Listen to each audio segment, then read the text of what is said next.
So we present an oral presentation, give an oral presentation on a study. It's a randomized phase 2 study comparing KRD with KDD.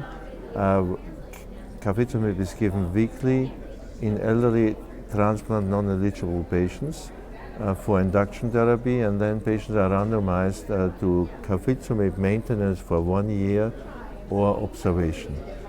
And this is an interim analysis and presentation of interim data. So what we see at this point of time, we see a high overall response rate of 95%. Median age of the patients is 75%, 75 years. So we have a high overall response rate in the elderly patient population. We have a CR rate of 30%, a very good partial response rate of 47%, so better than VGPR 78%. We did MRD assessment in patients who are deemed to be in CR, and we have 30 available tests, and so the MRD positivity rate in these patients was 43%, but in relation to the entire per protocol population, the MRD positivity or negativity rate is 22%. So what about progression-free survival? Progression-free survival is at 2 years is 68%, and overall survival at 2 years is 85%. There is no difference in patients with high-risk cytogenetics or standard risk. So we looked at patients with translocation 414 and or deletion 17p.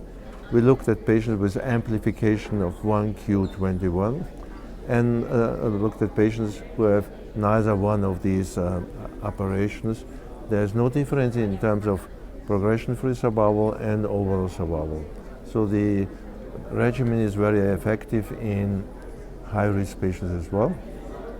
And what came to our surprise, there was no difference in PFS and OS in the elderly, meaning 75 years and older, or younger, meaning less than 75 years.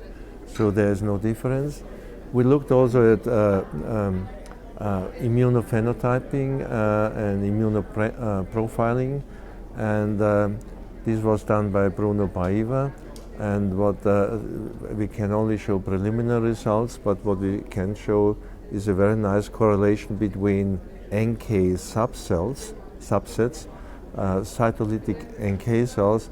When you have plenty of these NK cells, you have a high probability of getting or achieving a very deep response. So there's a correlation, of course, between certain cell types at baseline and outcome. And we looked also at quality of life, which is significantly improved during the induction therapy. Global health-related quality of life, physical functioning is improved, pain is improved, and fatigue is improved. And during the 9 induction cycles, and patients were then randomized to carfilzomib maintenance or control, and both groups at this point of time analyzed together. So maintenance, this period is patients in this period enjoy a very good quality of life in all assessed parameters.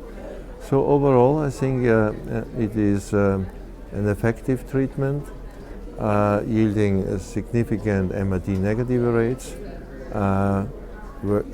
showing equal efficacy in high risk and standard risk patients, showing equal efficacy in younger elderly patients and older elderly patients, and showing improvement in quality of life. There's one caveat: patients, the elderly, older patients, they have a little bit more grade 3 and 4 adverse events, hematologic adverse events, and more infections than the younger elderly patients. Thank you. And in the elderly patients, do they have many comorbidities? Were there any comorbidities with the elderly patients? Yes, that's an important point. Whether we excluded patients with frail patients, but patients with fit and intermediate fit patients could be enrolled. Patients with ECOG status 1 could be enrolled, but patients with significant comorbidities like cardiac, let's say, arrhythmias and so were excluded from the enrollment. Yeah.